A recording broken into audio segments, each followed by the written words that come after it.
Hello everyone, today we're going to be talking about a very important topic, ventilation perfusion mismatch.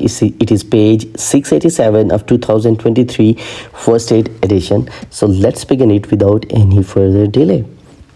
So let's start it. VQ mismatch. Now what is VQ mismatch?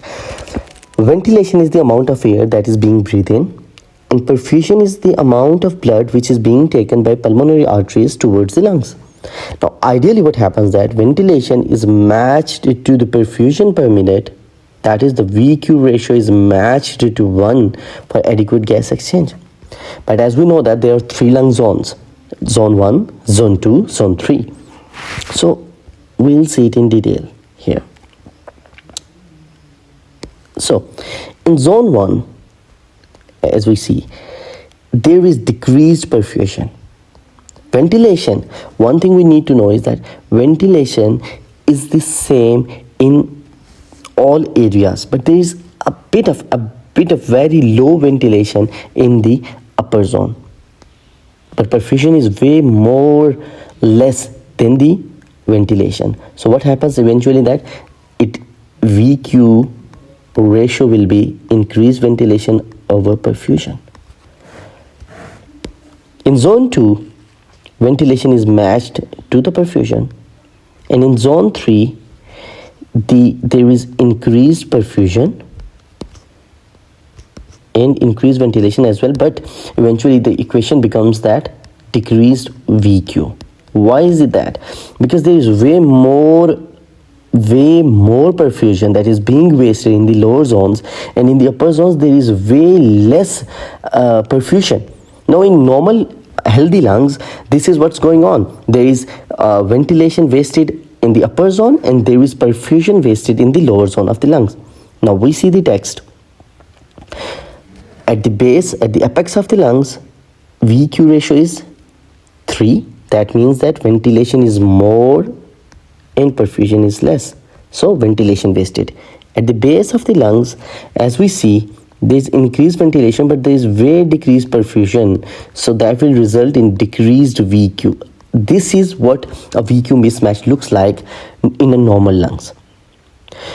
Now, both ventilation and perfusion are greater at the base of the lungs than at the apex of the lungs. Now, what happens in exercise? If we recall the physiology from the muscles, or if we recall that what happens during exercise, what happens during exercise? During exercise, there are many chemicals like adenosine, like carbon dioxide, like many other chemicals which are being secreted, being produced as a byproduct of the exercise. They result in vasodilation. Vasodilation of arteries. Same vasodilation occurs in the capillaries of the lungs. So when there is vasodilation and there is increased cardiac output, when there is increased vasodilation in the apical capillaries, the perfusion is increased. Now when perfusion is increased, the VQ approaches 1. Now VQ approaches 1. Sorry.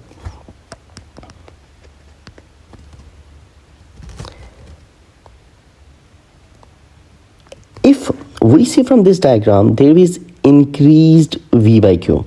There is increased ventilation. It means that there is increased aeration of upper lobe of lungs in zone 1. So certain organisms that thrive in high oxygen saturation like TB, they flourish in apex. Now we can recall that why there is coin-like lesion, or why there is apical flourishment of tuberculosis. This is because the TB flourishes in the upper zone because of high aeration of oxygen. Now during exercise, another phenomena occurs. Increased perfusion in lower zones,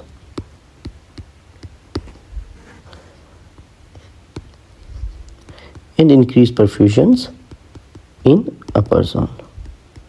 So what we need to know in MCQs, or what we need to know for our understandings of normal physiology of lungs, that during normal physiology or normal functioning of lungs, there is well match of ventilation, our perfusion in middle and lower zone, and during exercise there is VQ match in upper zone as well. So let's get back to our original diagram. So we need to know two things: one, VQ equals to 0, one, VQ equals to infinity. Now when does this occur? We need to know about the basic maths here. So what does our basic math says? When ventilation becomes 0, when does ventilation become 0? Whenever there is obstruction, there is bronchial obstruction in lungs. Whenever there is any airway obstruction, there is any foreign body, there is any bronchiectasis, there is any tumor which is obstructing the lumen of bronchus. So when the lumen of bronchus is obstructed, now air can't gets in.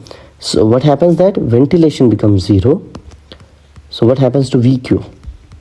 Anything? Any idea? When ventilation becomes 0, anything divided by 0 becomes 0. So what is VQ? VQ becomes 0. So if we get a clinical venue that a person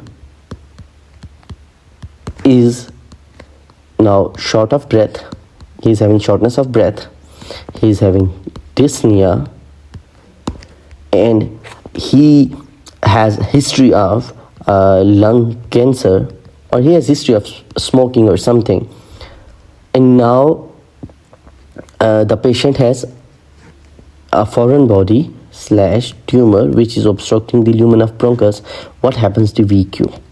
Option A, VQ equals to infinity, VQ equals to 3, VQ equals to 1, or VQ equals to 0.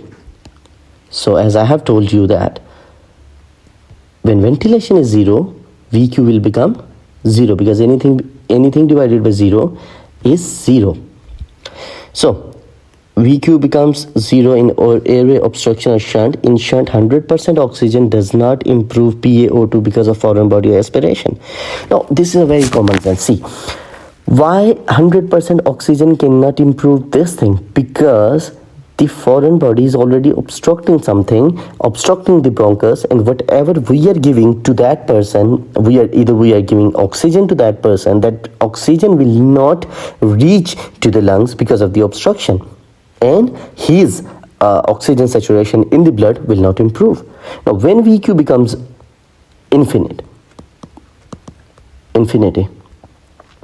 now see that when the perfusion becomes 0, the blood flow becomes 0, so anything which is being divided by 0 will become infinity. This is the basic math. Now when does perfusion become 0? Whenever there is pulmonary embolism. Whenever there is pulmonary embolism, the blood flow ceases to reach lungs, there is nothing to get aerated, ventilation is sufficient, but blood flow is 0. So VQ will become infinite or infinity. So this is blood flow obstruction, physiological dead space. Assuming that less than 100% of dead space, 100% oxygen improves pulmonary saturation in pulmonary embolism. Now how does this thing happen? We need to understand this. See, as we know that blood flow is decreased in pulmonary embolism because there was massive obstruction in pulmonary artery. But luckily, if it's not this saddle emboli, if it's not this saddle emboli, which is not blocking the 100% blockage of pulmonary artery, there is a minute amount, a decreased amount of blood flow which is traveling right now towards the lungs. When we will increase our ventilation, when we will increase the oxygen, when we will give 100% of oxygen to this patient, what will happen? That very less amount of blood, that very less amount of blood that will be saturated with that oxygen. So this is the scenario, that when there is ventilation going on but there is pulmonary embolism, that is causing the blood flow obstruction, that is increasing the physiological dead space. Now, what is the physiological dead space? Physiological dead space is that area of lungs which is being aerated but it is not being perfused, or it is being perfused but not well aerated, because that area cannot help us in the adequate gas exchange. That is the dead space. Dead space is the area which does not contribute to the gas exchange. So what would be the summary? I want you all to hear to me and contribute it with me. What is the summary? That ventilation over perfusion is the ratio of amount of air gets in divided by blood volume which is gone to the lungs. When does VQ mismatch occurs? VQ mismatch is in normal physiology, there is increased ventilation in upper zone and decreased perfusion in upper zone, and there is increased ventilation in lower zone but there is way massive perfusion in lower zone. So there is mismatch in both these areas. Now, during exercise, there is vasodilation of apex. Apical capillaries get dilated, and what happens? That there is increased ventilation over increased perfusion, which reaches to the ratio 1. Now, when does VQ is 0? Whenever there is obstruction. Obstruction of what? Obstruction of bronchus. Obstruction of main bronchial stem. And when does VQ reaches to infinity? Whenever there is perfusion becomes 0 and there is pulmonary embolism. So this is the take-home message. Thank you so much for staying with me.